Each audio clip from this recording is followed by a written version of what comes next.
Bismillahirrahmanirrahim. Assalamualaikum warahmatullahi wabarakatuh. Selamat pagi, salam sejahtera diucapkan kepada semua penonton Malaysia hari ini.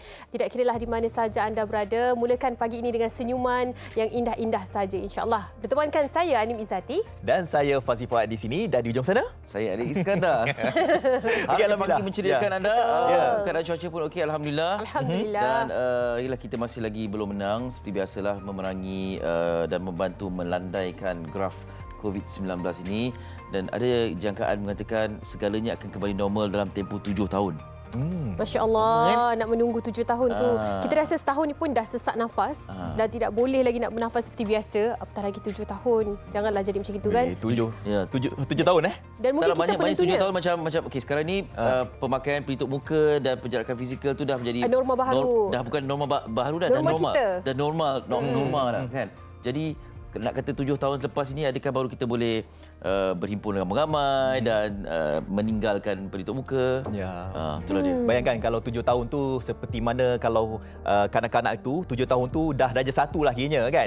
Jadi mungkin kita harapkan pandemik ini akan berakhir disebabkan ialah mungkin ada di antara kita yang macam menunggu ketibaan vaksin yang kabarnya berada dekat Malaysia 26 Februari nanti. Kita nak lihatlah sama ada keberkesanan vaksin itu berkesan ataupun tidak, tetapi rangkaan ataupun jangkaan daripada orang luar menjangkakan bahawa 7 tahun itu merupakan satu tempoh yang lama ya untuk kita berada dalam situasi ini. Kita hanya mampu bersabar dan terus bersabarlah. Kita tak tahu kan pandemik ini berakhir macam mana ataupun tempoh bila. Betul. Dan dalam masa yang sama, semangat kita sebagai ibu bapa cakap yang baik-baik di rumah. Sekarang ni masa banyak sangat dihabiskan di rumah. Bagaimana kelakuan ibu bapa dan percakapan ibu bapa akan diikut oleh anak-anak. Kan inilah yang akan segalanya bermula dari rumah. Topik kita pada hari ini juga berkaitan dengan bagaimana kita nak latih anak kita, memberitahu kepada anak kita tentang pedofilia, tentang berlakunya gangguan seksual terhadap kanak-kanak yang akan menyentuh sesetengah tubuh badan.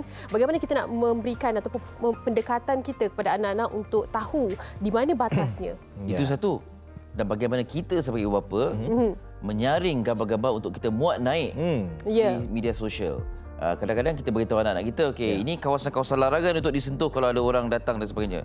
Di sekitar sekarang mereka jarang keluar dan jarang berjumpa orang kan, ataupun bermain di taman dan sebagainya, tidak sekerap dululah disebabkan oleh pandemik. Tetapi keseronokan kita berada di rumah ni membuatkan kita rasa semua nak upload gambar. Betul. Jadi adakah kita mempunyai garis panduan tersendiri untuk menentukan gambar mana yang kita nak, video mana yang kita nak buat naik? Sebab pedofilia ni mereka bukan berdepan saja. Kepuasan boleh diperolehi dari ini Betul. saja. Walaupun gambar itu gambar biasa saja, tapi kegarahan mereka, itu yang dikatakan pedofilia ni merupakan satu penyakit mental kronik yang ada pada pedofil tersebut. Melihat pada gambar biasa saja dikongsikan, dari sudut kita ianya adalah satu kecomelan, tapi dari sudut mereka ianya adalah kegairahan.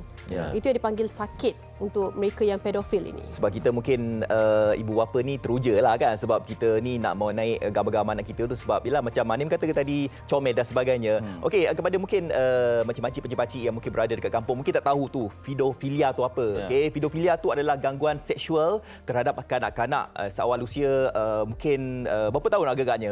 Seawal usia mungkin 5 tahun mungkin? Sejak lahir dan sehinggalah bukan digelar kanak-kanak lagi lah. Umur dewasa berlaku situasi yang berbeza. Dan itu yang kita risaukan sebab satu lagi kalau kita memuat naik gambar-gambar anak-anak kita tu, itu satu hal. Satu lagi kalau misal kata kita ni check in tempat-tempat dengan anak-anak kita tu kan, mungkin pedofilia ni akan datang ke tempat itu, kita tak tahu kan. Betul. Pedofil bukan bermakna ianya akan menjadi kes pencabulan dan sebagainya. Ada pedofil yang hanya melepaskan nafsu mereka melalui video. Ada pedofil yang lebih ganas akan melakukan gangguan seksual terhadap kanak-kanak. Kita akan bincangkan secara fizikal. Kita akan bincangkan nanti bersama dengan Dr. Haslina Muhammad, insya-Allah. Sebelum tu kita nak kongsikan juga ini sedikit perkembangan terkini berkaitan dengan laporan media yang sebelum ini menyatakan tentang 200 pekerja Malaysia yang bertugas di pelantar minyak Yetagun di Myanmar berkenaan dengan terputusnya hubungan dan juga bekalan disebabkan konflik rampasan kuasa yang berlaku di Myanmar. Dan syarikat minyak dan gas nasional itu dalam kenyataan juga berkata ia akan terus berhubung dengan pekerja di pelantang minyak itu serta syarikat kontraktor terbabit. Dan alhamdulillah daripada 200 pekerja rakyat Malaysia yang bertugas di pelantang minyak itu yang dikatakan bahawa mereka ini terputus hubungan bekalan disebabkan konflik rampasan kuasa yang berlaku di Myanmar. Tetapi dalam pada itu 36 pekerja telah pun selamat berada di hotel masing-masing dan berada dalam tempoh kuarantin. Dan sekarang ini apa yang kita risaukan, bakinya 155 orang lagi yang masih berada dekat sana, dan saya percaya mereka di sana ataupun Petronas bekerjasama dengan pihak Wisma Putra dalam usaha untuk membawa mereka pulang ke Malaysia nanti. Kerjasama rapat bersama-sama dengan Kedutaan Besar Malaysia di Myanmar, Wisma Putra dan semua pihak berkuasa yang memainkan peran dalam memastikan proses ini berjalan baik dan keluarga tidak bimbang dengan apa yang berlaku. Jadi ini satu proses yang rumit sebenarnya. Kerana kita berdepan dengan sebuah negara yang mengalami konflik. Dan dalam era ataupun dalam abad ke-21 ni, barangkali konfliknya berbeza sikit daripada apa yang kita tengok, kita baca dalam sejarah dan apa kita tengok dalam filem dan macam-macam lagi. Cuma cara itu perlu dilakukan dengan sebaik-baiknya. Kita tak tahu apa tuntutan dari pihak satu pihak ini dan bagaimana nak mengendalikannya. Jadi kita harapkan tidak ada sebarang kenyataan dikeluarkan melainkan pihak-pihak yang berwajib saja tentang situasi ini.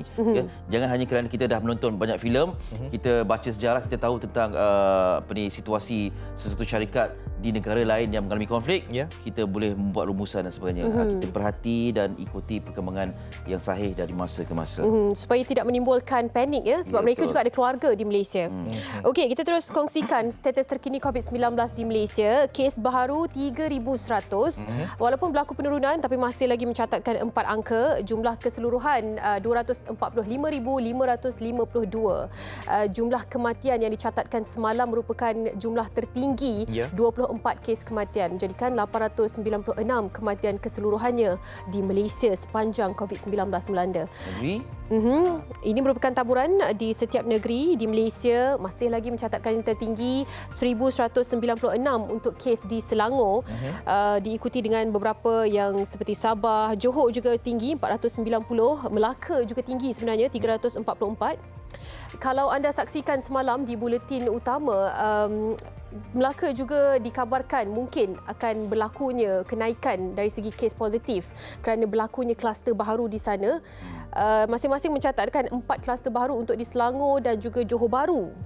Jadi kluster baharu ini yang dirisaukan adalah kes aktif berikutan dengan saringan dilakukan kepada kontak rapat terhadap kluster-kluster terbabit.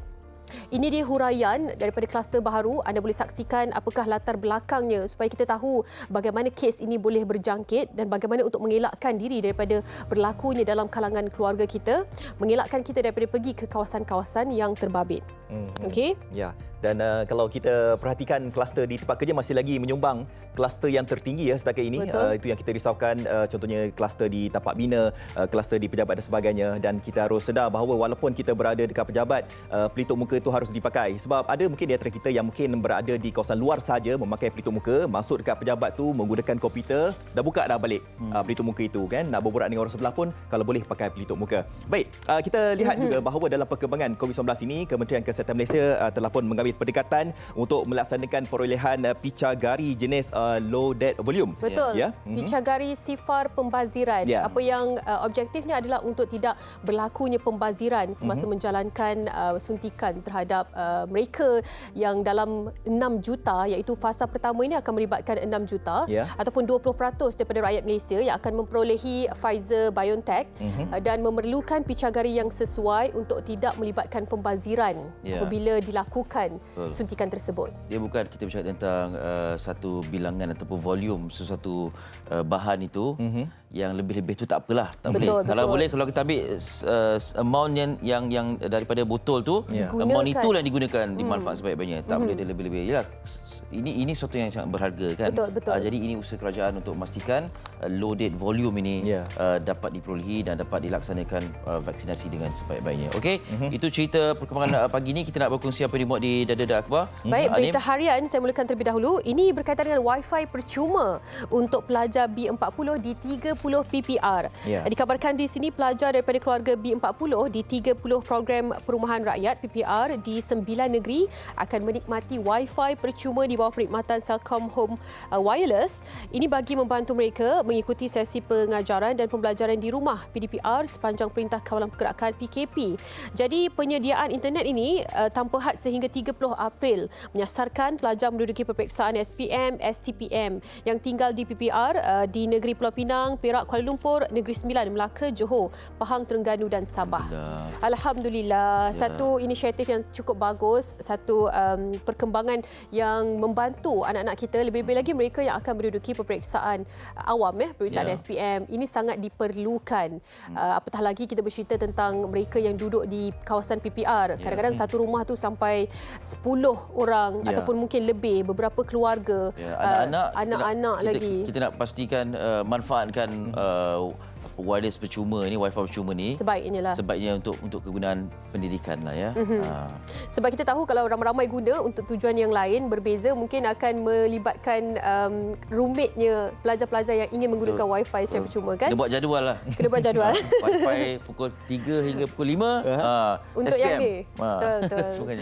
Okey, itu dia perkongsian di Berita Harian. Seterusnya. Okey, seterusnya di Harian Metro kami nak bawakan kepada anda yang mana ianya berkaitan dengan gangguan seksual. Kalau tadi kita di awalnya tadi kita menyentuh berkenaan dengan gangguan seksual terhadap kanak-kanak berusia di bawah 13 tahun yang dipanggil sebagai pedofilia, tetapi yang dimuatkan di Harian Metro berkaitan dengan 24 gangguan seksual sebulan. Disebabkan mungkin Perintah Kawalan Pergerakan, ramai di antara kita yang mungkin duduk dekat rumah kan, mungkin dah tak tahu nak buat apa, tengok scroll gambar kat Instagram tu, nampak pula kan gambar wanita. Sebenarnya bukan wanita saja yang mengalami gangguan seksual ni, malahan lelaki pun sama juga. Ianya terbukti di sini apabila sepanjang Januari lalu 24 aduan diterima Pertubuhan Pemekasaan Keluarga ataupun FAME yang disifatkan sebagai jumlah yang luar biasa untuk tempoh sebulan. Dan menurutnya gangguan seksual berkenaan bukan sahaja untuk wanita, malah untuk lelaki juga. Dan seperti mana yang saya katakan tadi, disebabkan mungkin masyarakat berada di rumah dan melayari internet sehingga mengundang kepada perlakuan begitu. Okey, gangguan seksual ini kita lihat dekat sini terbagi kepada banyak perkara lah. Gangguan seksual ini daripada segi mungkin percakapan. Mungkin percakapan itu memuji bentuk wanita dan sebagainya. Dan salah satu lagi di laman sosial tu komen. Apabila melihat mungkin gambar-gambar wanita itu, mereka akan membuat temu janji. Plan untuk membuat temu janji itu pun dikira gangguan seksual. Sebab kita tak kenal pun individu tersebut kan. Dan main hantar sahaja DM ataupun komen sahaja. Dan dari segi mungkin pujian bentuk badan, dan ada di sini turut dipaparkan bentuk badan lelaki. Sekarang badan lelaki kan sadar-sadar semua kan. Jadi ada yang mungkin komen kat situ, wow sedapnya dipeluk kan. Dan komen tu pun bukan wanita saja, malah lelaki pun sama juga. Itu di kategori gangguan seksual lah. Persoalannya di sini, okey, kalau orang yang memuat naik gambarnya yang seksi, adakah yang menerima tu boleh menganggap tu sebagai gangguan seksual? Ya, dan bagaimana cara kita sendirilah untuk membataskan perkongsian kita supaya ianya tidak diambil kesempatan oleh golongan ini. Golongan ini wujud, tapi apakah peranan kita untuk membataskan daripada berlakunya terhadap kita, daripada kita menjadi mangsa? Saya muat naik gambar seksi, kemudian ada orang komen kata gambar saya seksi dan saya marah dia kata gangguan seksual. Kenyataannya adakah seksi? Soalannya. 24 kes sebulan, bermakna kalau bulan Februari ini hampir setiap hari ada satu kes lah. Ada kes. Okey, baik. Kita nak beralih ke paparan berikutnya. Tadi kalau anda perasan hadapan ni, ada cerita yang menjijikkan juga dikongsikan. Berbola ikan campur babi. Aduhai, satu-satu. Jijik dan meloyakan apabila proses membuat berbola ikan dan babi dicampurkan di tempat sama di sebuah kilang makanan sejuk beku di Kepala Batas, Pulau Pinang. Dalam serbuan Jabatan Kesihatan Negeri semalam mendedahkan kilang itu yang sudah 50 tahun beroperasi juga pernah disita kerana terlalu kotor. 50 tahun beroperasi, masih lagi menjalankan. Maknanya tua daripada saya ni. Dah disita, masih lagi berjalan. Kemudian akhirnya aduhai, anda boleh baca lanjutannya di muka surat berikutnya, iaitu muka surat 2 muka surat 2 ya. Kilang jijik konon nak bankrupt katanya di situ ya. Premis proses makanan sejuk beku disebut masih gagal patuhi aspek kebersihan. Bila hal macam ni je kita akan sebutkan penguatkuasaan. Di mana penguatkuasaan? Di mana penguatkuasaan? Yalah PKP ni ataupun pandemik ini kadang-kadang blessing in disguise kepada banyak pihak. Ya, ketulusan itu sangatlah dituntut. Jadi perkara-perkara hal-hal tentang makanan ni kita tak boleh bawa main. Betul. Lagi melibatkan halal dan haram di Malaysia ini, bersih yang satu lagi. Halal dan thayyiban. Yep. Kita nak rehat seketika. Kembali selepas ini kita akan bincangkan satu tentang pedofilia, topik utama kita pada hari ini, dan juga apakah yang dilalui oleh pemandu bas, cabaran hidup mereka di musim PKP ini. Itu juga akan kita dekati nanti di Malaysia hari ini. Rehat seketika. Ya, jangan ke mana-mana. Kepentingan jarak sosial dalam pencegahan COVID-19. Jarak sosial merupakan satu cara yang berkesan untuk memutuskan rantaian penyebaran COVID-19. Bagaimana anda boleh melakukannya? Membuat pembelian atas talian seperti barang keperluan, makanan dan membuat pembayaran atas talian seperti bil, utility dan pinjaman bank. Jika terpaksa berurusan di luar, pastikan anda mengamalkan jarak sekurang-kurangnya 1 meter daripada individu lain seperti membeli makanan di restoran, mengisi minyak di stesen minyak, membuat urusan di ATM atau bank, membeli barang keperluan di pasaraya, menggunakan kemudahan pengangkutan awam, membeli ubat di farmasi. Jika membuat pembayaran di kaunter, guna pembayaran elektronik secara PayWave seperti kad kredit, kad debit dan e-wallet. Anda bosan? Lakukan aktiviti fizikal di rumah seperti melakukan regangan, berjalan sekitar rumah, berlari setempat, naik dan turun tangga, lompat tali dan berkebun. Jangan anjur atau hadir majlis sosial atau keagamaan seperti majlis hari jadi, majlis perkahwinan dan ceramah agama. Anda juga boleh berinteraksi dengan orang luar melalui aplikasi atas talian seperti Skype, WhatsApp, video call dan FaceTime. Letakkan tangan di dada sebagai tanda hormat dengan ucapan salam bagi menggantikan bersalaman dan bersentuhan. Jauh semeter namun kekalkan interaksi. Bersama-sama putuskan rantaian COVID-19.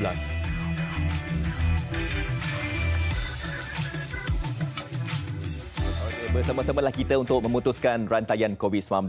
Seperti mana yang ramai katakan bahawa kalau tak ada keperluan tu janganlah kita keluar rumah. Baik, kita nak kongsikan pada pagi ini berkaitan dengan banjir di Sarawak. Alhamdulillah kalau kita perhatikan banjir di Semenanjung, alhamdulillah telah pun pulih sepenuhnya. Tetapi banjir di Sarawak masih lagi ada. Walaupun berlaku penurunan, berlaku penutupan beberapa PPS di Sarawak, tetapi ada berlaku masih lagi ada PPS yang dibuka, iaitu 2 buah pusat PPS yang dibuka, iaitu di Serian dan juga Simujan. Semalam kita bersama dengan penguasa bomba di Sarawak yang mengatakan bahawa banjir di Sarawak terkawal dan berlaku penurunan. Dan hari ini kita nak bersama dengan salah seorang daripada mereka ni yang berbantu dalam pasca banjir di sana. Mereka ni menjadikan pelbagai bantuan daripada bentuk segi bantuan makanan dan juga menolong mereka-mereka yang terjejas akibat banjir ini. Baik, dengan itu saya nak bersama dengan Cik Awang Dul Hadi Awang Mat, Pengarah Yayasan Dakwah Islamiah Malaysia ataupun Yadim Sarawak. Assalamualaikum, Cik Awang. Waalaikumsalam warahmatullahi wabarakatuh. Ya. Okey. Apa khabar Fazli? Alhamdulillah, sihat-sihat dekat sini. Tuan bagaimana, sihat ke? Alhamdulillah sihat. Alhamdulillah sihat. Okey. Baik, kami dekat KL ni nak tahu juga tentang perkembangan banjir di Sarawak. Dekat sana masih lagi hujan ke atau bagaimana dilihat dekat sana? Bagaimana keadaan di sana? Keadaan sekarang sudah semakin baik. Nampaknya hujan sudah mulai berhenti. Hari pun sudah panas. Alhamdulillah. Kita doakan semoga keadaan ini berlanjutan. Okey, alhamdulillah. Okey, tuan sekarang ni berada di bahagian mana? Sebab saya lihat ya kawasan yang terjejas akibat banjir dekat sana, kawasannya adalah di Serian, Simunjan, Sarikeh. Tuan berada dekat mana sekarang ni?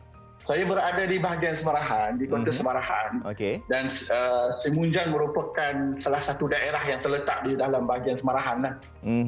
Okey, dan kalau kita perhatikan dekat sana bagaimana mereka yang terjejas akibat banjir dekat sana, adakah mereka ini menerima segala bentuk bantuan yang diberikan, tuan?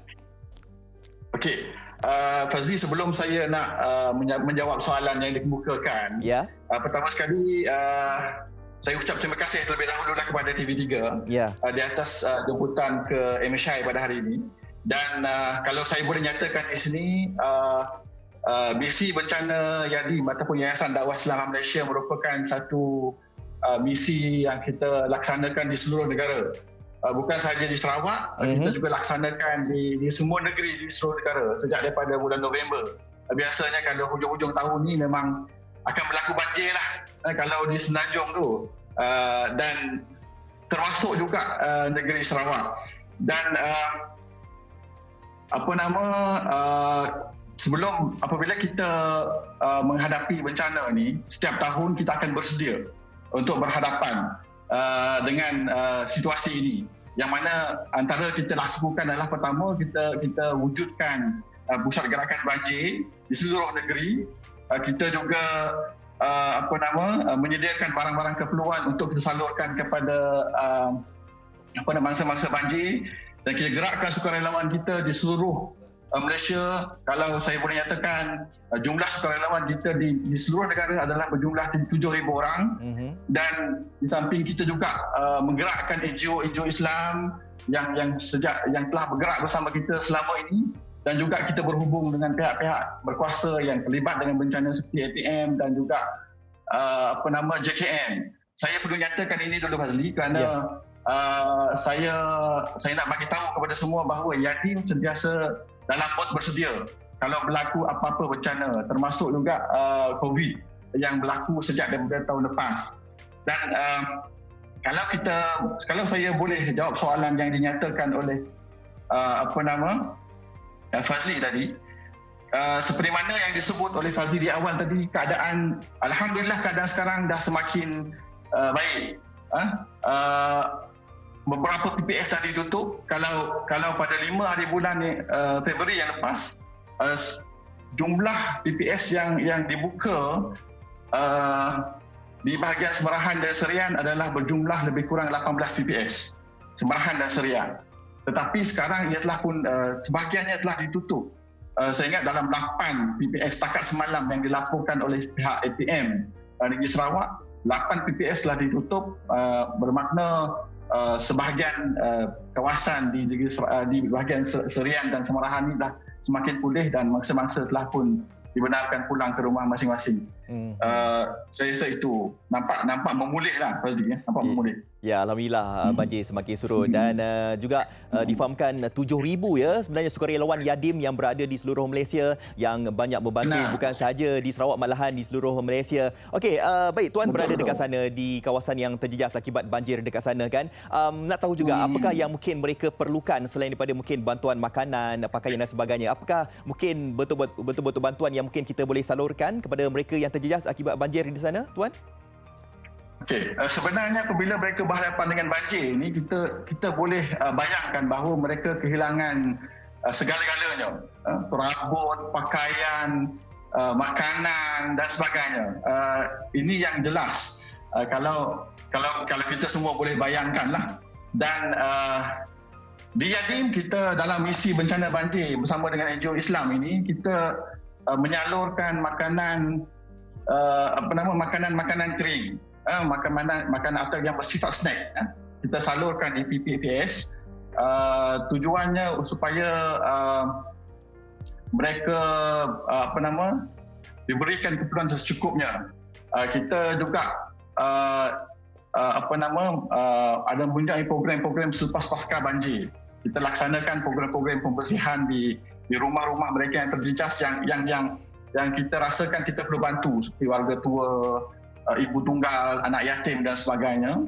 Dan kita laksanakan program musaadah, di mana kita menyerahkan sumbangan-sumbangan makanan pada mereka yang terjejas banjir inilah. Okey. Baik, Tuan, saya difahamkan juga ramai di antara kita yang mungkin ingin menjadi salah seorang daripada sukarelawan yang ingin membantu misi-misi bantuan yang diberikan daripada pihak Yadim. Mungkin ada sedikit harapan yang mungkin boleh diberikan kepada mereka ini, dan bagaimanakah salurannya kalau nak menderma ke ataupun nak jadi sukarelawan Yadim ini? Silakan, Tuan. Okey. Untuk mereka yang ingin menjadi sukarelawan Yadim, kita memerlukan jumlah tenaga yang banyak untuk membantu kita dalam apa-apa juga situasi bencana, dan juga termasuk program-program dakwah yang kita laksanakan di seluruh negeri Sarawak dan di seluruh Malaysia pada amnya. Boleh berhubung kepada kami di laman Facebook kami di facebook.com/Yadim Sarawak, Yadim SWK /Yadim SWK, ataupun boleh juga terus ke laman web Yadim, www.yadim.com yadim.com.my. Ada satu ikon di sebelah kanan web tu, boleh menyumbang dalam bentuk wang ringgit dan juga boleh mendaftarkan diri sebagai sukarelawan. Bahkan boleh datang terus ke pejabat kami di Jalan Sultan Tengah. Kalau di Sarawak, di Jalan Sultan Tengah, sembarang dan serahkan apa juga bentuk sumbangan tuan-tuan kepada yatim. InsyaAllah kita akan salurkan kepada mereka yang memerlukan. Baik, insya-Allah sama-sama kita memerlukan sama-sama kita memberikan kepada mereka yang memerlukan. Baik, terima kasih diucapkan kepada tuan kerana masa yang diberikan kepada kami. Terima kasih tuan. Okey, sama-sama, terima kasih banyak ya. Okey, assalamualaikum. Baik, itu dia kita telah bersama dengan Tuan Awang Dul Hadi Awang Mat, pengarah Yayasan Dakwah Islamiah Malaysia ataupun Yadim Sarawak. Dan alhamdulillah seperti mana yang tuan katakan tadi, keadaan banjir di sana terkawal dan berlaku beberapa penutupan PPS di sana. Baik, kita ingin berhenti berehat seketika. Sebentar lagi kita akan bersama dengan Eli Iskandar yang akan bercakap berkenaan dengan untuk kita mengelakkan anak-anak kita yang menjadi perangkap daripada pedofilia ini. Jangan ke mana-mana.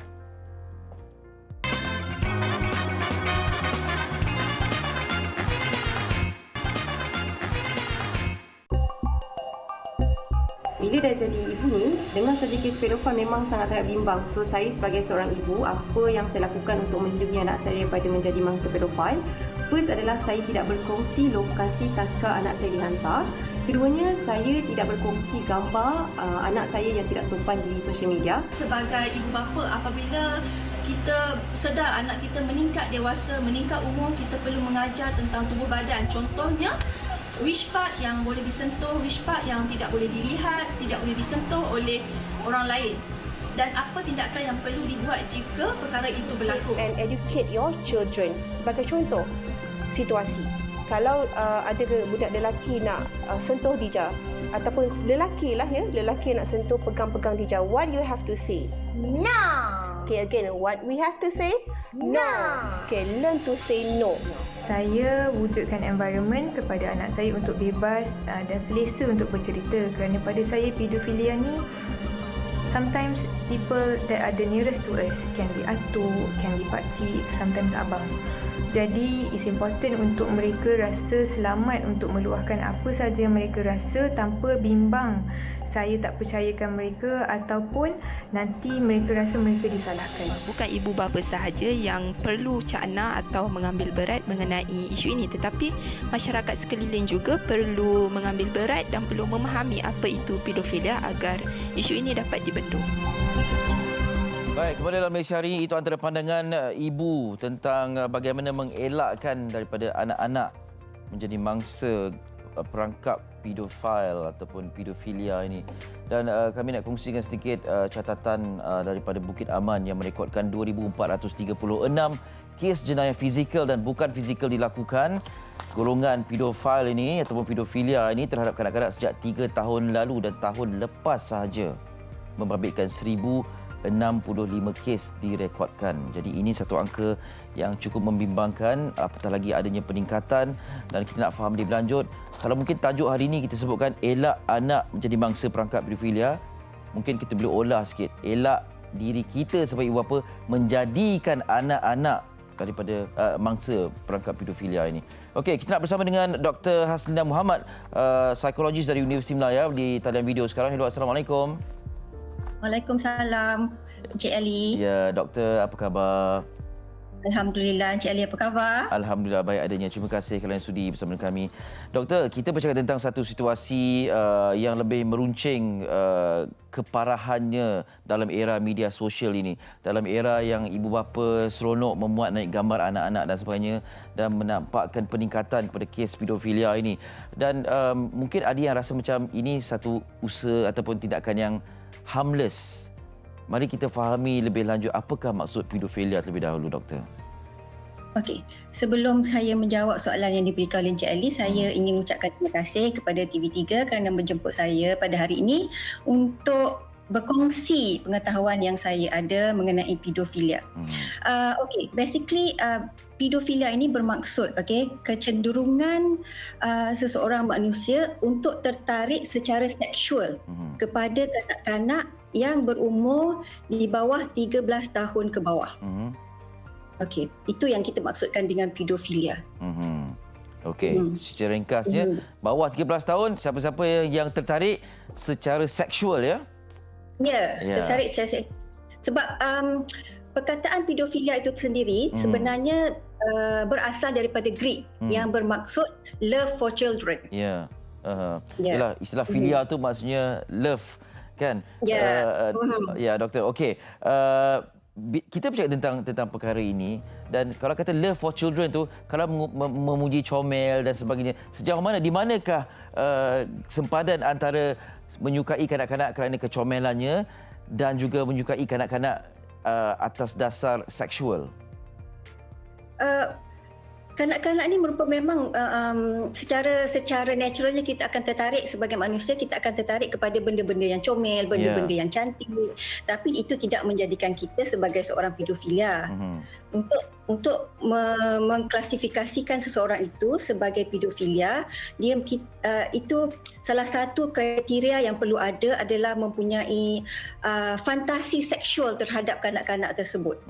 Yang fantasi itu yang tidak dapat seseorang itu, kita katakan dia tidak dapat melawan fantasi tersebut. Fantasi seksual tersebut. Baik. Doktor, adakah kita boleh mengenal pasti seseorang yang berkecenderungan ini? Agak sukar untuk kita mengenal pasti seseorang yang kita boleh katakan sebagai pedofilia. Sebab kalau seseorang itu cuma memuji, comelnya, sungguh comel, kan, seperti itu, kita tidak boleh katakan dia sebagai seorang pedofilia. Tapi daripada kajian yang dibuat mengenai profil pedofilia, kita boleh katakan bahawa seorang pedofilia itu biasanya lelaki dewasa. Seorang lelaki dewasa yang dia punya kita kata lebih kurang yang suka kepada kecomelan seseorang kanak-kanak tersebut. Lelaki ini biasanya mempunyai sejarah di mana dia telah di-abuse secara seksual semasa kanak-kanak. Itu antaranya dari segi latar belakang profil seorang pedofil lah, ya. Okey, baik. Kita setakat ini yang kita belajar, golongan ini golongan yang mengalami sakit mental. Ini satu penyakit mental dan sebagainya. Sekarang ini kita nak letak perspektif kita sebagai ibu bapa pula. Ya, dengan kegairahan seperti yang sebutkan di awal tadi, kegairahan kita memuat naik gambar-gambar anak kita. Kita tak tahu siapa yang melihat. Ya, kita tak tahu siapa yang mengambil kesempatan. Jadi apa yang boleh kita lakukan, doktor? Sekarang ni sudah menjadi budaya, ya. Kalau kita tengok, kan, sudah menjadi budaya pada ibu bapa untuk memuat naik gambar anak-anak. Sampai kan sekarang ni sudah kita ada satu perkataan yang kita katakan sebagai sharenting. Sharenting. Di mana kita berasa excited, berasa seronok untuk berkongsi gambar kanak-kanak, gambar anak-anak kita di media sosial. Ya, di mana ini tidak salah sebenarnya kalau kita mengambil langkah berjaga-jaga seperti yang kita tengok tadi di montaj tadi sebelum ini. Ramai ibu bapa sebenarnya yang sudah mempunyai awareness ataupun mempunyai kesedaran yang bila memuat naik gambar tersebut, hendaklah contohnya memilih gambar-gambar yang sopan, yang tidak gambar-gambar anak-anak yang tidak pakai baju contohnya, sebab kita tak tahu siapa yang sebenarnya melihat gambar anak-anak kita. Jadi kita selalu sebagai parents tak salah untuk kita berkongsi gambar anak-anak, cuma pastikan yang ianya gambar itu bersifat sopan dan tidak akan menimbulkan mana-mana rasa seksual terhadap apabila kita melihat gambar tersebut, kita tidak rasa tarikan seksual terhadap gambar. Yalah, mungkin kita tak rasa perkara itu sebab kita lihat anak saya cantik, anak saya comel, anak saya keletahnya menarik untuk dikongsikan. Tetapi apa yang kita rasa itu tidak, ataupun apa yang kita tidak rasa itu, yang ini gambar yang boleh mendatangkan mudarat, tidak semestinya perasaan yang sama dikongsikan ataupun oleh orang yang melihat itu. Jadi bagaimana kita nak melatih diri kita untuk meletakkan sempadan ini? Gambar ini okey, gambar ini tak okey. Adakah itu satu yang susah? Sebab bagi kita mungkin okey, tapi yang melihat tu tak okey. Betul. Itu yang saya kata tadi, sukar untuk kita. Sebab kita sukar untuk kita kenal pasti pedofilia ini. Jadi kita perlu meletakkan, contohnya kalau mungkin sebelum kita letakkan gambar anak-anak kita tersebut, kita boleh tanya kepada pendapat, contohnya pendapat orang-orang di sekitaran. Okey, apa pandangan dia mengenai gambar ataupun video ini? Adakah dia bersifat macam okey, ataupun adakah dia boleh bersifat sebagai sesuatu yang boleh menarik perhatian dan sebagainya. Mungkin satu cara lah yang boleh gunakan. Ya, ataupun ini pandangan lah, barangkali bila kita mulai sesuatu, apabila nampak saja komen ni, kita terus nilai semula dan menurunkan gambar tu ya. Ya, betul. Lah, kita bercakap tentang zaman dahulu ni, segala gambar semua disimpan di dalam album gambar di rumah. Jadi dalam ruang lingkup rumah saja yang dapat tengok kan. Sekarang ni satu dunia boleh tengok gambar anak kita.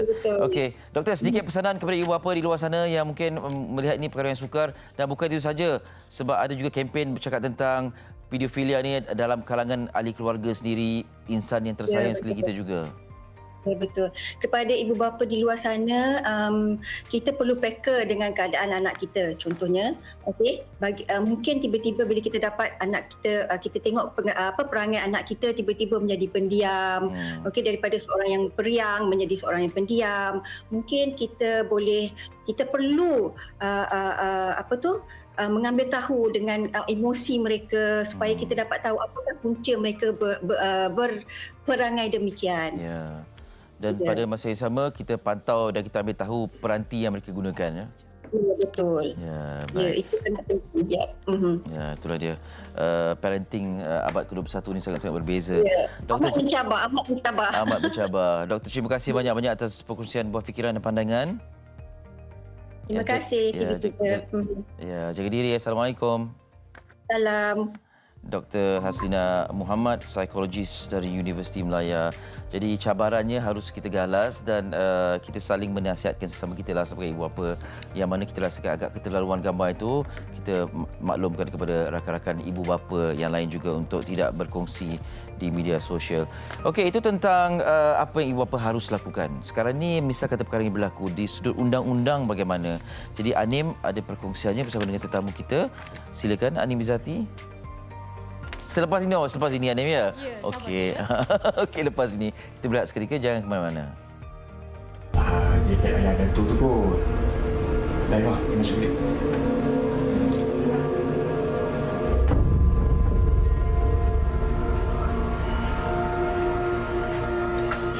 Apa ni? Kata tak ada orang macam mana sekarang? Tak ada apa-apa, dia tak berani.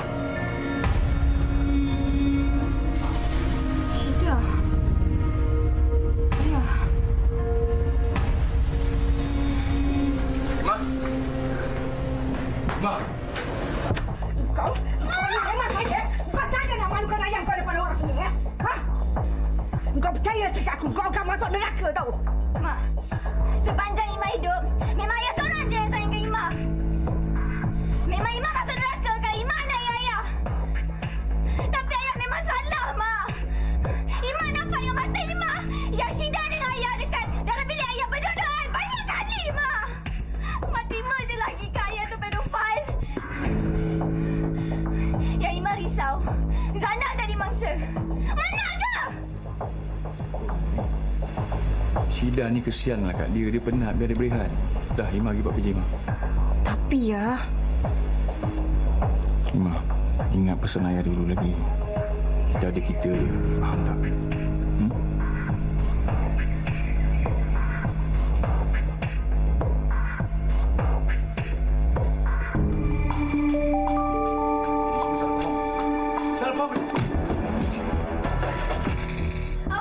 Itu dia sedutan daripada drama Rahimah Tanpa Rahim yang juga menceritakan tentang kes pedofilia yang berlaku dalam kalangan keluarga.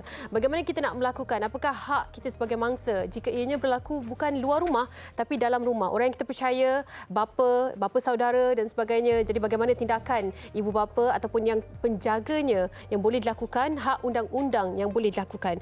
Okey, terus saja kita bersama dengan Peguam Aiman Arif Abdul Aziz.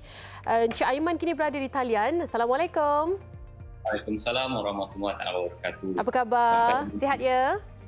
Alhamdulillah. Okey, Aiman, kita bercerita tentang keadaan yang pastinya Encik Aiman juga mengetahui tentang hak yang boleh dilakukan ataupun hak yang boleh dituntut oleh mangsa. Setakat ini, bagaimana dengan keadaan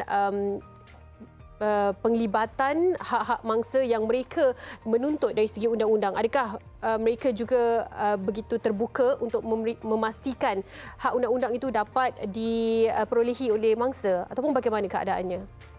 Okey, sebelum kita bercerita tentang hak yang dimiliki oleh mangsa terhadap kesalahan seksual ini, kita perlu tahu dahulu apakah undang-undang yang terguna pakai di Malaysia. Sebagaimana didefinisikan oleh Dr. Hasina tadi, mangsa adalah rata-ratanya adalah kanak-kanak yang biasanya berumur 13 tahun dan ke bawah. Tetapi di Malaysia, undang-undang kita yang secara khusus merujuk kepada kanak-kanak di bawah umur 13 tahun tidak ada. Tetapi kita ada undang-undang yang lebih general yang mana akta tersebut dikenali sebagai Akta Kesalahan-Kesalahan Seksual terhadap Kanak-kanak 2017 yang merangkumi pelbagai jenis kesalahan seksual terhadap kanak-kanak di bawah umur 18 tahun. Yang mana di dalam akta tersebut ia merangkumi secara asasnya 3 kesalahan yang dilakukan, iaitu yang pertama melibatkan pornografi kanak-kanak, kedua melibatkan pengantunan kanak-kanak atau child grooming, iaitu komunikasi secara seksual melibatkan kanak-kanak, dan yang ketiga amang seksual, iaitu yang melibatkan kontak fizikal tanpa persetubuhan. Selain daripada akta itu sendiri, kita mempunyai undang-undang seperti jenayah rogol terhadap kanak-kanak yang kita mengguna pakai kanun kesiksaan yang mana sudah tersedia sejak dahulu. Jadi apabila kita berbicara tentang hak bagi mangsa pedofilia ini, ia adalah sama dengan mana-mana kesalahan jenayah lain. Ianya perlu dilaporkan kepada pihak polis supaya pihak polis boleh memulakan siasatan terhadap dakwaan tersebut. Dan setelah siasatan lengkap, pihak polis akan menyerahkan hasil siasatan tersebut kepada pihak pendakwa raya untuk menentukan sama ada pedofil ataupun pemangsa tersebut akan didakwa ataupun tidak.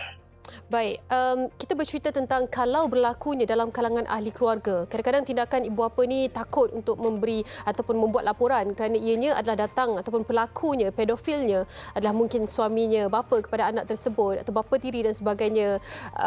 Mungkin daripada Encik Aiman sendiri, apakah yang perlu diberi kesedaran kepada golongan ini? Ya, benar. Rata-ratanya kes sekarang ini kebanyakan saudara mara tidak berani untuk membuka aib keluarga mereka sendiri. Disebabkan oleh itu, mereka enggan untuk menampilkan diri untuk melaporkan kepada pihak polis berkenaan dengan kesalahan seksual yang telah dilakukan.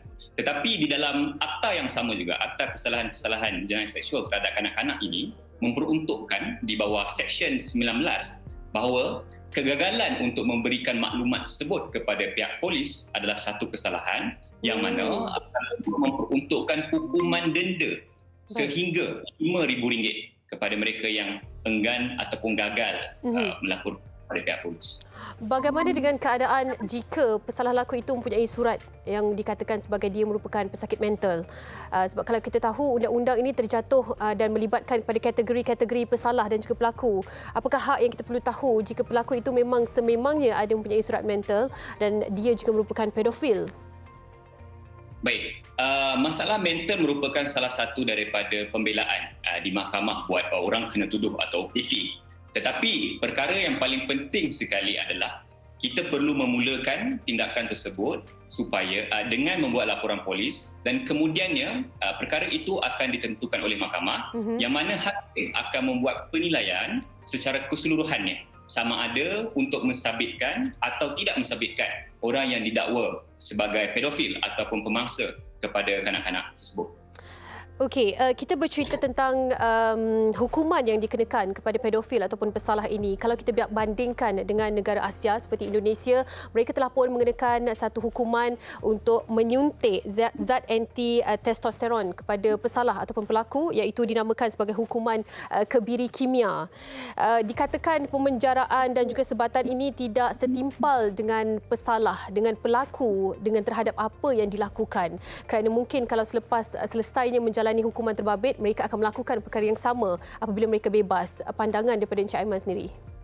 Okey, pada pandangan saya berdasarkan kepada Akta Sedia Ada, Undang-Undang Sedia Ada yang terpakai untuk kes-kes yang melibatkan kesalahan seksual terhadap kanak-kanak ini, kita ada undang-undang yang memperuntukkan sehingga pemenjaraan sehingga 20 tahun bersama dengan sebatan. Dan sekiranya individu tersebut merupakan golongan yang rapat, maksudnya yang mempunyai amanah, contohnya seperti ibu bapa, saudara mara, jurulatih, guru dan sebagainya, mereka akan dikenakan enhanced punishment yang mana diperuntukkan juga dalam undang-undang, di mana ia akan ditambah selama 5 tahun. Selain itu juga di dalam undang-undang juga kita akan mengenakan pengawasan terhadap seseorang yang telah dibuktikan bersalah itu selepas mereka keluar daripada penjara. Jadi saya percaya bahawa hukuman pemenjaraan ini adalah tinggi dan juga kita telah mengenakan beberapa hukuman-hukuman tambahan untuk memastikan bahawa jenayah seksual terhadap kanak-kanak ini tidak dilakukan. Kebanyakannya kes berlaku dalam rumah, Encik Aiman. Jadi bagaimana dari sudut pandangan Encik Aiman sendiri tindakan awal yang boleh dilakukan oleh ibu bapa ataupun ahli keluarga ataupun penjaganya untuk mengelakkan daripada anak-anak menjadi mangsa yang mungkin tidak dapat diduga siapakah yang merupakan pedofil dalam kalangan keluarga? Betul. Disebabkan oleh faktor usia kanak-kanak tersebut yang masih kecil, mereka kebiasaannya tidak mengetahui apa yang harus dilakukan. Tetapi dalam kebanyakan kes, kanak-kanak tersebut akan berkongsi dengan mana-mana, sama ada ibu bapa, saudara terdekat. Jadi orang dewasa yang mendengar berkenaannya perlu mengambil serius berkenaan dengan apa yang telah dikongsikan oleh kanak-kanak tersebut dan memberikan maklumat tersebut kepada pihak polis. Itulah antara perkara yang boleh dilakukan oleh ahli keluarga lain setelah mengetahui apabila kesalahan jenayah seksual itu telah dilakukan oleh mangsa. Yang terakhirnya Encik Aiman, mungkin boleh Encik Aiman kongsikan bagaimana dengan kenyataan anak-anak di bawah 13 tahun itu akan menjadi bukti yang kukuh dalam memberikan ataupun memperuntukkan undang-undang terhadap pesalah di mahkamah nanti. Pentingnya kenyataan daripada anak. Apa yang menariknya berkenaan dengan akta yang telah digubal ini pada tahun 2017, di mana mahkamah boleh mensabitkan pemangsa berdasarkan keterangan tanpa sokongan daripada kanak-kanak. Ini dinyatakan di dalam Seksyen 18 akta yang sama. Malah dalam Seksyen 17 akta yang sama, ia memperuntukkan bahawa seorang kanak-kanak dianggap kompeten untuk memberikan keterangan ataupun bukti di mahkamah. Ini berbeza dengan peraturan am atau general rule yang mana mahkamah tidak perlu untuk mengikut prosedur sedia ada dan boleh mensabitkan pemangsa berdasarkan keterangan tanpa sokongan. Dan kanak-kanak yang sebelum ini bukanlah saksi yang kompeten tetapi dianggap kompeten bagi kesalahan yang berkaitan dengan seksual terhadap kanak-kanak. Ia sangat berbeza dengan peraturan am undang-undang yang terguna pakai sekarang. Baik. Terima kasih Encik Aiman di atas penjelasan dan juga pengetahuan yang diberikan kepada kami bersama dengan penonton Malaysia hari ini. Encik Aiman Arif Abdul Aziz. Jaga diri. Assalamualaikum. Waalaikumsalam warahmatullahi. Itu dia sedikit penjelasan daripada Peguam Aiman berkaitan dengan apakah hak undang-undang yang boleh dituntut oleh mangsa dan bagaimana untuk mengelakkan diri. Dan sekarang ini juga kerajaan telah pun mengambil inisiatif untuk mempercepatkan kes-kes gangguan seksual dengan mewujudkan Mahkamah Seksual Jenayah Kanak-kanak pada tahun 2017. Jadi jangan risau, ada hak, ada tuntutan yang boleh dilakukan, jadi lebih bersifat terbuka. Itu yang dimahukan dalam kalangan keluarga, insya-Allah.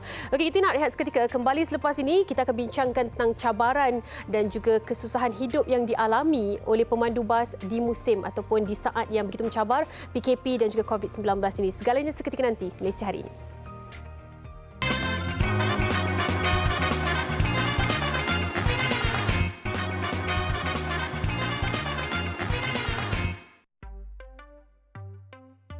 Tahun lepas, bulan 3 sampai sekarang, 1 sen tak ada income, kita tak boleh bayar kredit. Insurans Puspakom pun kita masih mau bayar, tapi 1 sen pun tak masuk. Itu saja saya minta tolong kerajaan bantu kami semua. Saya memang amat terkesan kerana saya daripada start berlaku sampai sekarang, saya masih setia menunggu dengan company. Dia ada kerja lain, cuma hanya buat kerja-kerja sampingan yang ada je untuk menampung kehidupan kami sekeluarga. Bagi rakan-rakan saya pun ada yang seperti saya. Kami terpaksa menutup perniagaan syarikat kami dan ada juga terpaksa memberhentikan pekerja kerana kami tidak mampu untuk membayar gaji pekerja. Cuma apa yang kami dapat bertahan ialah di mana bantuan yang disalurkan oleh pihak kerajaan melalui program skim subsidi upah telah sedikit sebanyak membantu kami. Bas siaran sekarang ni tak beroperasi daripada bulan 3 sehingga sekarang. Pandanglah nasib kami. Hingga kini kita masih belum dapat pembelaan daripada mana-mana jabatan atau kementerian. Usaha dah banyak kita ikhtiarkan jumpa dengan kementerian, tapi sampai sekarang masih belum ada sinar yang nampak lagi lah. Sejak bermulanya pandemik ni daripada 18 bulan 3 2020 hingga sekarang masih tidak dapat beroperasi. Untuk mendapatkan trip yang di Johor masih tidak mencukupi untuk cover hutang-hutang yang ada. Semua bas saya tidak beroperasi sepanjang tempoh PKP, PKPB dan PKPP kerana ketiadaan penumpang dan tidak mampu untuk menampung kos operasi. Okey, kembali dalam Malaysia hari ini, itu antara keluhan pengusaha bas ya, termasuk pemandu di saat mendepani cabaran pandemik COVID-19 ini. Dia sebut bulan 3 sampai ke sekarang. Bulan 3 sampai sekarang. Agak setahun dah ni. Ya, dan ia melibatkan kategori bukan sahaja pemandu bas yang lain tapi pengusaha juga. Mereka yang mempunyai syarikat yang melibatkan bas ekspres, bas persiaran yang menunggu selalunya kemasukan pelancong untuk membawa bersesiar di Malaysia dan sebagainya. Jika tidak ada pelancong bermula pada bulan 3 sampailah sekarang dan dikabarkan mungkin berakhirnya pandemik ini juga belum tentu ada pintu antarabangsa dibuka untuk menerima pelancong. Bagaimana nasib mereka? Ya, dan antara ikhtiar yang terkini dilakukan ialah Sekretariat Gabungan Bas Malaysia menghantar memorandum kepada Yang di-Pertuan Agong Sultan Abdullah Riayatuddin Al-Mustafa Billah Shah mengenai keluhan pengusaha bas yang dihimpit masalah. Jadi hari ini kita nak memahami lebih lanjut tentang memorandum dan apa lagi usaha yang dilakukan oleh Sekretariat Gabungan Bas Malaysia ini. Kita nak bersama dengan Encik Thiagarajan Reganathan, Setiausaha Gabungan Bas Malaysia ini. Hello, selamat pagi. Selamat pagi Ali, selamat pagi Anim. Ya, selamat pagi. Encik Thiagarajan mungkin boleh kongsikan sebab kita dah tahu tentang keadaan ini melibatkan bukan sahaja pemandu bas, pengusaha bas juga terlibat dengan pengurangan pendapatan dan tidak ada langsung pendapatan yang diraih. Setakat ini, bagaimana dengan keadaannya yang boleh dikongsikan perkembangan terkini? Okey, terlebih dahulu saya mengucapkan terima kasih kepada rancangan MSI dan juga TV3 kerana sudi memberi ruang kepada pengusaha dan pemandu bas ini untuk menyuarakan keluhan kami lah. Okey, sebenarnya pada kami ini dalam keadaan pandemik ini sejak bulan 3 bila sejak pelaksanaan PKP ini. Kami memang dah teruk dah, industri bas dan pelancongan negara ni memang dah teruk terkesan. Tapi impaknya kami start rasai sejak bulan 10 2019 kami dah nampak kadar pengurangan dari segi income, penumpang dah mula berkurangan. So PKP dirasakan memang dah total shutdown untuk kami lah sehingga kini dah. Ya. Okey, baik. Dan dengan maklumat-maklumat tentang bantuan dari kerajaan, subsidi upah, sedikit sebanyak meredakan buat seketika. Tapi in the long run tu mendatangkan banyak masalah apabila, terutamanya daripada syarikat kredit dan sebagainya. Kalau boleh dikongsikan kepada kita semua, apa antara yang dimaklumkan ataupun yang diterakan dalam memorandum itu? Okey, kami sejak bulan 5 hari itu tahun lepas sehingga kini kami telah berusaha macam-macam cara untuk menghubungi kementerian-kementerian yang terlibat seperti KPKT, KPDNHP, MOT, MOTEC, banyak kementerian yang terlibat. So kami dah berusaha secara non-stop dan walaupun ada beberapa kementerian ni macam KPKT, KPDNHP banyak memberikan info untuk membantu untuk cari penyelesaian. Tapi kadang-kadang kita kena faham dalam keadaan pandemik ini banyak perkara yang mereka pun perlu konsentrate. So saya tak salahkan pihak kementerian. So cuma proses tu lambat. So bila makin lambat proses tu dah hampir setahun. Kami ni beban utama ni pihak syarikat kredit. Pihak syarikat kredit ni bila kebanyakan hampir 90% pengusaha-pengusaha bas ni meminjam dengan syarikat kredit. So bila syarikat kredit ni hanya bagi tempoh moratorium hanya beberapa bulan saja ikut budi bicara sendiri. Kerana syarikat-syarikat kredit ni tidak di bawah selian satu kementerian yang khusus.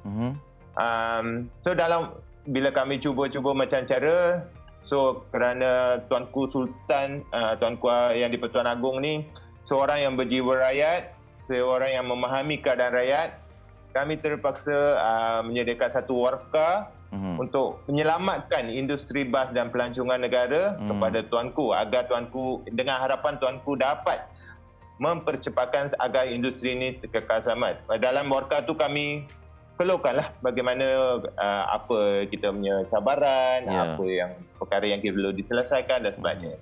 Cik Tiaga, ada disyorkan sebarang tindakan di dalam memorandum berkenaan? Ada. Kami ada mengesyorkan beberapa tindakan dan juga kira saranan lah kami punya suara kepada mereka. Dalam gabungan bas Malaysia ni dianggotai oleh hampir 11 persatuan dari negeri-negeri di seluruh semenanjung Malaysia. So dalam tu bila kami berbincang, masalah utama kami adalah syarikat pinjaman kredit.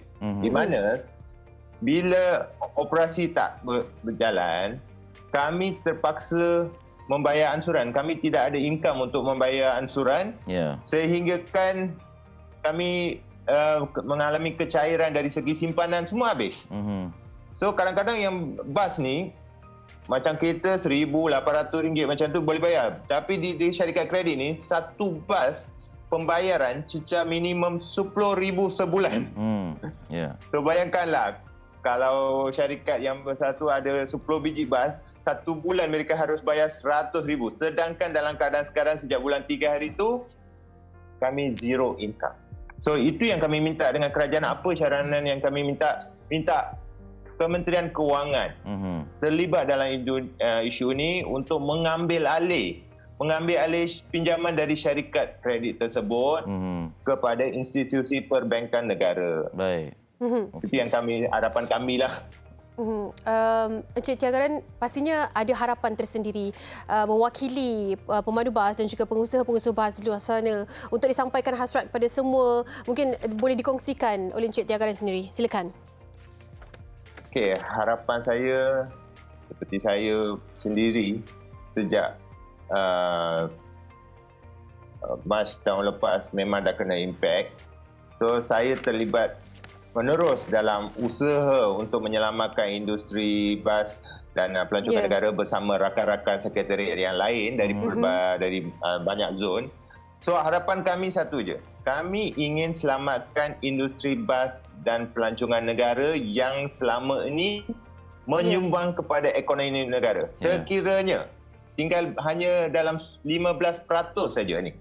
Sekiranya tiada dalam penyelesaian segera, maka dijangkakan awal bulan 3 industri ini akan terus lumpuh dan pemandu pun sudah kehilangan kerja.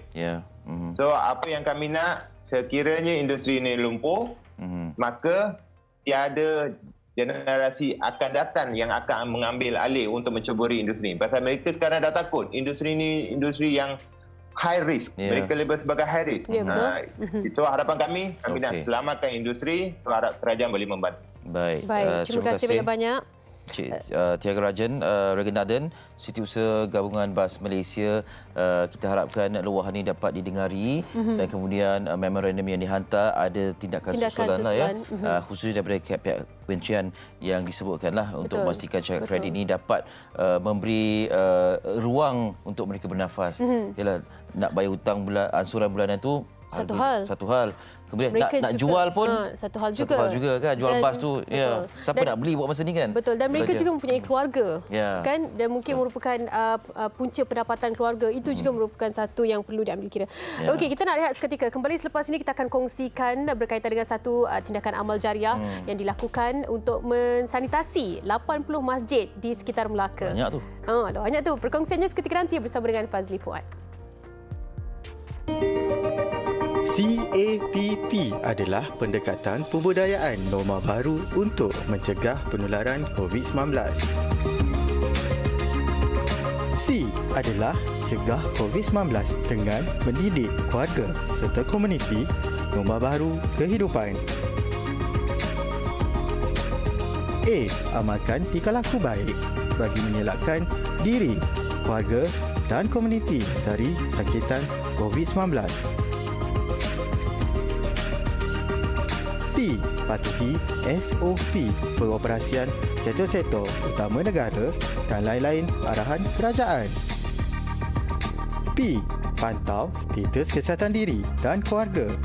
Segera dapatkan rawatan jika bergejala, lakukan saringan suhu badan dan gejala sebelum memasuki tempat kerja, institusi pendidikan, pusat jagaan seperti rumah orang tua dan sebagainya.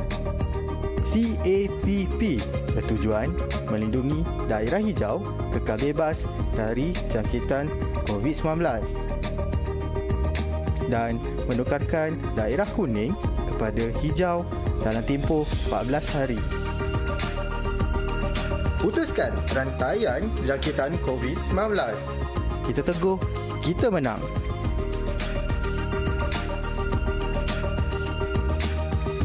Ya, saya percaya disebabkan pandemik COVID-19 ini, ramai di antara kita yang mungkin terkesan dan lahirlah beberapa mungkin individu, NGO, persatuan ataupun organisasi yang banyak memberikan bantuan daripada bentuk mungkin wang tunai, makanan dan sebagainya. Tetapi sedarkah kita ada organisasi ini yang mana seperti mana Anim katakan tadi, mereka ini, organisasi ini ditubuhkan dan telah pun mensanitasi 80 buah masjid di Melaka. Wow, banyak tu kan. Okey, jadi untuk itu saya nak bersama dengan pengasasnya, pengasas unit amal trader. Kita bersama dengan Encik Muhammad Siratal Mustaqim Hamzah. Assalamualaikum Encik Mustaqim. Waalaikumsalam warahmatullahi wabarakatuh. Baik, alhamdulillah dapat kita bersama-sama dekat MHI. Sebab apa? Sebab kalau sebelum ni mungkin kita biasa dengar kan bantuan-bantuan yang diberikan kepada mereka ini, yang mana saya sebutkan tadi, bantuan makanan, wang tunai. Tetapi untuk menyanitasi ataupun sanitasi bangunan ataupun masjid ini amat jarang kita dengar. Mungkin sebagai permulaannya Encik Mustaqim boleh kongsikan bagaimana agaknya boleh tertubuhnya organisasi ini dan bagaimanakah dapat idea untuk kita mensanitasi masjid di sekitar Melaka itu, Encik Mustaqim. Okey, Assalamualaikum warahmatullahi wabarakatuh. Saya Muhammad Siratal Mustaqim bin Hamzah. Okey, untuk awalnya saya nak bagi berterima kasihlah kepada MHI kerana sudi jemput kami dan terharu kerana mengketengahkan usaha kami yang tak seberapa inilah. Okey. Sebenarnya unit amal trader ni kami ditubuhkan pada tahun 2015. Dan dia ini bukan sekadar aktiviti sanitasi masjid. Tapi sebelum ni kami memang aktif dalam aktiviti kebajikan. Kami selalu hantar bantuan-bantuan kepada asnaf, rumah-rumah anak yatim.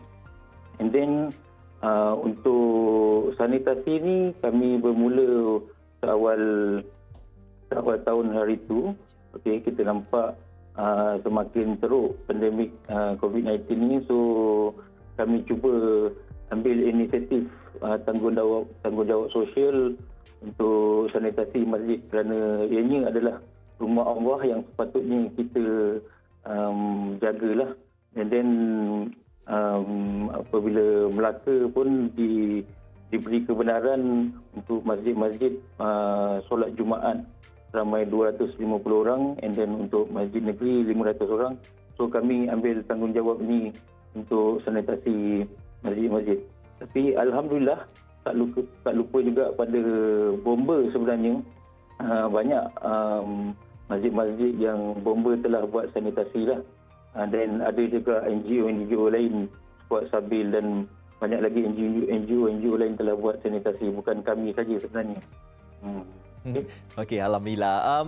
Nak tahu juga dari segi mungkin antara SOP yang diberikan kepada mereka ini ataupun untuk masjid ataupun surau yang berada dekat Melaka itu. Bagaimanakah SOP-nya? Adakah pihak masjid ataupun surau menghubungi pihak Encik Mustaqim atau bagaimana? Dan difahamkan juga bahawa Encik Mustaqim mengaplikasikan kilang sabun milik Encik Mustaqim ya dalam pada kita nak mensanitasi surau-surau atau masjid dekat Melaka ini, Encik Mustaqim? Okey. Untuk seawalnya kami buat di Masjid Kampung Padang Temu. Jadi kita buat cuci kapet and then kita buat sanitasi sekali lah. Then kemudian kami buat Kampung Kandang. Then saya minta untuk pihak pengurusan masjid, pengurusi masjid untuk war-warkan usaha kami ni lah kepada masjid-masjid lain. Alhamdulillah semua ada beberapa. Sekarang ni kita dah sanitize lebih daripada 100 masjid. Semuanya pihak masjid yang akan berhubungi kami, kerana ada masjid-masjid lain yang telah disanitasi oleh pihak bomba dan NGO lain. So kami tidak terus berhubung dengan pihak masjid. Kebanyakannya lebih kurang 99% pihak masjid yang akan hubungi kami, dan kami akan senaraikan jadual dan kita buat sanitasi. Satu hari kami sanitize lebih kurang dalam 15 ke 18 buah masjid satu hari. Wow, banyak tu satu hari dekat 18-19 sebuah masjid itu. Dan difahamkan sanitasi ini dijalankan selama mungkin 4 kali atau 5 kali dalam masa sebulan, dan ianya masih lagi belum mencukupi lagi lah. Sebab apa? Sebab ada lebih kurang banyak lagi masjid yang belum disanitasi ya, dan akan cukuplah masa nanti diberikan untuk sanitasi masjid itu. Nak tanya pula dari segi mungkin kos perbelanjaan, sebab mungkin kita pun tahu juga bahawa kos perbelanjaan itu mungkin agak tinggi. Adakah mungkin mendapat dana daripada individu dalam organisasi ini ataupun dari mana sumber-sumbernya, Encik Mustaqim? Okey, dana daripada untuk aktiviti-aktiviti unit amal trader ni kebiasaannya daripada rakan-rakan lah. Rakan-rakan saya di Facebook, rakan-rakan saya yang di komuniti komuniti trader, and then keluarga saya, adik-beradik saya, mak bapak saya, mereka memang sangat membantu. Apa saja aktiviti-aktiviti unit amal trader nak jalankan, mereka ni semua akan membantu untuk dana lah. So nak ikutkan kos sanitasi ini tidaklah terlalu tinggi, kerana macam saya ada tempat proses sendiri, dan so dekat situ kita dah tak perlu kos. So saya hanya gunakan beli bahan saja. Beli bahan tu kos memang sangat rendah. So yang lain yang ikut saya tak ada pos pekerja. Yang ikut saya semua tu kebanyakan semua memang lillahi ta'ala, dia orang tak bergaji lah. Memang betul-betul buat kerja amal. So dekat situ saya tak ada kos yang tinggi untuk jalankan tanggungjawab sosial ni. Alhamdulillah. Semuanya mungkin mengumpul saham akhirat, insya-Allah. Okey, baik Encik Mustaqim, apakah mungkin ada perancangan selepas ini yang mungkin nak menyebarluaskan lagi program sanitasi ini mungkin di luar Melaka ke, kan? Mungkin ada perancangan Encik Mustaqim selepas ini? Okey, untuk di Melaka, alhamdulillah kebanyakan masjid sudah disanitasi oleh pihak bomba dan NGO lain, dan yang daripada kami juga dah lebih kurang 100 lebih telah kami sanitasi. So untuk perancangan minggu ni kami sedang sediakan peralatan untuk kita buat sanitasi di kawasan-kawasan taman, kawasan-kawasan awam, contoh kawasan-kawasan pelancongan di negeri Melaka. And then di kawasan-kawasan taman lah kita akan gunakan pump, guna kenderaan lori dan guna tangki yang besar lah. Dan kita akan buat semburan di taman-taman, insya-Allah. Okey, insya-Allah. Dan diharapkan segala pengorbanan yang dilakukan daripada unit amal trader ini, kan, daripada Encik Mustaqim dan juga rakan-rakan lain, mungkin kita boleh jadikan sebagai sumber inspirasi lah untuk kita menolong mereka yang memerlukan. Baik, terima kasih Encik Mustaqim di atas masa yang diberikan kepada kami di MHI. Terima kasih. Terima kasih. Assalamualaikum. Waalaikumsalam. Itu dia Encik Muhammad Syuratul Mustaqim Hamzah, pengasas unit Amal Trader. Itulah diharapkan kepada kita yang mungkin ada sedikit tenaga, mungkin kita ada bantuan-bantuan yang mungkin kita boleh berikan, bukan saja untuk sanitasi masjid surau ataupun surau, kita juga boleh memberikan segala bentuk bantuan, sebab segala mungkin rezeki yang datang daripada Allah tu mungkin kita boleh kongsikan bersama mereka yang memerlukan. Baik, kita nak berehat seketika. Sebentar lagi kita akan bersama dengan Ayu Damit yang akan mempromosikan satu single terbaru iaitu bertajuk Permata. Segalanya di MCI seketika nanti.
Ayu Damit. Alah, tak puas dengan lagu tu. Ada sikit je lagu. Aduh. Kalau nak tengok full, dia kena tengok lirik video dah. Baik. Dah upload kat YouTube. Takut nanti tertidur pula sebab lena dengan lagu tadi. Lagu tu membuai. Terutamanya suami-suami lah, pada isteri punya suara sedap ini menyanyi kan. Seronoknya. Okey, terus sajalah. Jangan. Kita terus saja bersama dengan Ayu Damit. Ayu. Assalamualaikum. Sihat? Sihat, Alhamdulillah. Alhamdulillah. Cili sihat, Cili sihat. Cili sihat. Ni, yang kan pakai baju kuning juga sebab tadi menyanyi baju kuning. Tengok video klip pun baju kuning. Warna kegemaran kuning. Hari ni kita putih. Ni warna MSI lah, biru putih. Sesuci kasih kepada suami. Okey, Permata ni single terbaru setelah sekian lama dan kabarnya lagu ni untuk suami tercinta. Ya, betul. Permata adalah dedikasi Ayu buat suami, menjadi tulang belakang untuk Ayu selama ini. So lagu ni khas untuk suami, dan sebab sebelum ni pun lagu-lagu semuanya ada makna-makna yang tersendiri. So kali ni Ayu memang buat untuk dia lah. Ya. Apa respon suami bila mengetahui yang adakah ini dilakukan kejutan juga? Abang, saya ada lagu, tak tahulah panggil abang ke. Panggil abang ke, panggil baby ke, panggil apa suami? Saya adalah satu lagu dan lagu ni adalah khas diberikan dan sebagainya. Ataupun apa reaksi suami tu lepas tahu? Reaksi dia macam sebenarnya memang dia nak lagu, kalau dia nak suruh Ayu nyanyi pun memang nak lagu yang bermakna. So ini adalah salah satu lagu daripada Muhammad Atlas dan Abang Zimi, dan pencipta dia daripada Muhammad Atlas. So baik lirik yang Muhammad Atlas masukkan dalam lagu ni memang sangat tersirat sebenarnya. Kalau orang sebenarnya tak faham pun, tapi dia kena betul-betul hayati baru dapat tahu macam mana lagu Permata. Satu usaha yang cukup menarik sebab bila kita tahu tentang makna dia, kita pun boleh jadikan mungkin ianya berlaku dalam kehidupan kita kan. Betul. Lebih-lebih sekarang ni tidaklah lagu yang hanyalah memberikan kesedihan. Adalah satu lagu untuk memberi penghargaan. Ayu, ini hanyalah lirik video yang dimuat naik secara officialnya. Adakah perancangan untuk melakukan music video pula untuk lagu Permata ini? Kalau ikutkan kalau tak PKP sebenarnya memang kita dah nak shoot untuk lagu Permata. Tapi disebabkan PKP, so kita punya projek pun tergendala. So kita akan tunggu selepas habis PKP, barulah kita akan fikir balik untuk proceed untuk music video. Okey, dan saya difahamkan ada kontroversi comel tentang pembikinan music video ni. Patutnya suami jadi model. Tapi dia tak nak.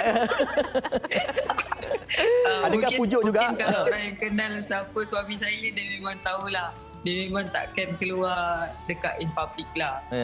Mesti kalau nak ambil gambar dia pun boleh post tak? Dia kena tanya dulu. So dia pemalu sikit. Dia kau cayu. Orangnya mungkin perlukan privacy kan? Ya. Tapi untung orang macam ni, saya suka orang macam ni. Tapi baguslah sebab mahal, gambar dia mahal loh. Betul. Orang-orang susah nak nampak. Malu-malu pemalu ni tiba-tiba dapat lagu pula untuk dia. Kan? Wow. Kan? Mana suaminya? Nak tanya juga mana suaminya? Tak ada, suami saya kat kebun. Allah. Suami misali. Membanting tulang. Memang wajar lagu Permata ni untuk beliau. Okey, bercakap pasal kebun kan? Berkenaan kebun. Adakah nanti apabila pembikinan video klip nanti kan? Kat kebun? Sebab Lalang suami tak nak join untuk buat video klip. Mungkin boleh curi-curi video suami guna drone. Kan? Aduh, bagi idea bukan-bukan. Okey, kita tengok macam mana kalau boleh curi dia kejap. Okey, macam mana dari segi pertanian ni? Boleh kongsi sikit sebab sekarang ni PKP, sebab ada yang kata sekarang ni cili mahal lah, sayur tu mahal lah, inilah kan. Jadi Ayu macam mana pula dari segi perniagaan tanaman ni? Ayu. Perniagaan sebenarnya Ayu bersyukur sangat bila Ayu masuk dalam dunia pertanian ni. Sebenarnya itulah bila PKP ni orang memerlukan barang-barang macam sayur apa semua. So Ayu sangat-sangat bersyukur walaupun kita sekarang dalam pandemik, Ayu still ada lagi satu, maksudnya menyanyi tidak. So Ayu ada lagi satu bisnes yang membantu Ayu daripada segi ekonomi. So kita dapat juga mengeluarkan makanan ataupun produk untuk orang. So tak tersekatlah rantaian makanan yang terjejas sekarang ni sebenarnya. Kenapa mahal? Okey, semua orang tahu. Semua orang tanya Ayu kenapa sayur mahal. Sebab kurangnya pengeluaran, sebab kita ada baru lepas banjir, dan ada juga dari segi ekspor dan sebagainya. So bila permintaan tinggi dan kita punya pengeluar sekarang ni kurang sikit lah. That's why harga dia tinggi. So jangan risaulah sebenarnya. Ya, itu dia. Apabila demand lebih tinggi daripada supply. Kita pun belajar kan tentang harga ni, percaturan harga ni. Tapi Ayu, satu percaturan yang dari segi kehidupan pun sangat seimbang dengan career Ayu yang, yelah, kalau kita ingatkan Ayu ni lambat lagi keluar single kot. Rindu nak dengar suara Ayu. Tapi lepas kembalinya ke dalam industri ni, pastinya ada respon daripada peminat, mengharapkan yang terbaik untuk Ayu. Mungkin boleh kongsikan apakah respon peminat selepas kembalinya Ayu ke dalam industri ni? Bila alhamdulillah respon sangat-sangat baik daripada semua peminat. Ayu dah ada peminat yang baru sekarang. Alhamdulillah, terima kasih kepada semua. So selepas orang cakap bila kita dah keluar balik, so orang tak nak kita hilang balik. That's why Ayu teruskan juga. Walaupun PKP kita shoot, ada juga macam mana nak keluar balik untuk lagu. So inilah salah satu dia media sosial yang kita kena keluarkan juga single. Ayu rasa dah 5 tahun Ayu tak keluar single. So kali ni Ayu keluar juga lagu ni. Alhamdulillah. Lama tau 5 tahun tu menunggu kan? Ya. Nak yang suara sedap macam ni. Betul. Kan, itulah dia. Ayu, kita ucapkan selamat maju jaya dan semoga bisnes dan kehidupan terus ceria dan membahagikan ya. InsyaAllah. Amin. Terima kasih MHI. Lagi sekali terima kasih kepada tim production untuk lagu Permata, Abang Atlas dan juga Abang Nazim Jamsari. So thank you so much. Terima kasih yang ucapkan buat semua yang menunggu lagu Permata daripada Ayu. So terima kasih yang ucapkan. Salam Abang Said Nanti kita sampaikan salam. Saya nak kirim salam kat Chili lah ya. Jaga diri Ayu. Boleh. Nanti Ayu hantar ni. Wow. Best ni minta time live ni best. Okey, Assalamualaikum Ayu. Itu dia Ayu Damin dengan percaturan yang terbaru. Lagunya selepas 5 tahun ya tak keluarkan single, Permata. Hadiah buat peminat-peminat Ayu Damin. Ya, kalau sebelum ni terkenal dengan lagu Hanya di Mercu dan insyaAllah lah dengan lagu Permata ini walaupun ditujukan kepada suaminya tetapi isteri-isteri yang lain yang mungkin dengar lagu tu mungkin boleh tujukan jugalah. Lagu wedding ni, lagu wedding. Kan? Tunggulah lagu baru dalam playlist wedding inilah antara lagunya. Sayangnya wedding tak boleh buat kan sekarang. Itulah dia. Nantilah tunggu dulu kan, tunggu dulu tak apa. InsyaAllah. Okey, kita dah sampai penghujungnya dan jangan lupa esok Misha akan kembali. Apa cerita menarik kita esok? Merancang keluarga selepas rawatan kanser.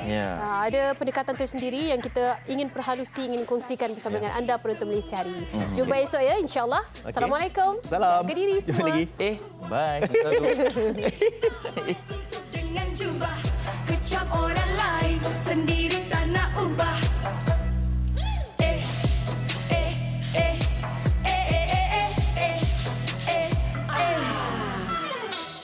Mari membawa pasang telunya pasar. Aku ada cerita, mari kita berdagang. Asah-asah lidah, usah-susah natijah. Buka tutup telinga mulut, kita hebatkan gibah. Zizi itu, Zizi ini, dulu suka sekarang benci. Makin banyak kedelanya, bila Zizi keluar di beras dapur. Engkau takkan jadi nasi, aku jadi iri hati. Engkau bukan sakit hati aku. Semua nak luah, banyak sudu sampai tak cukup kuah. Hati hitam boleh tutup dengan jubah. Kecam orang lain sendiri tak nak ubah.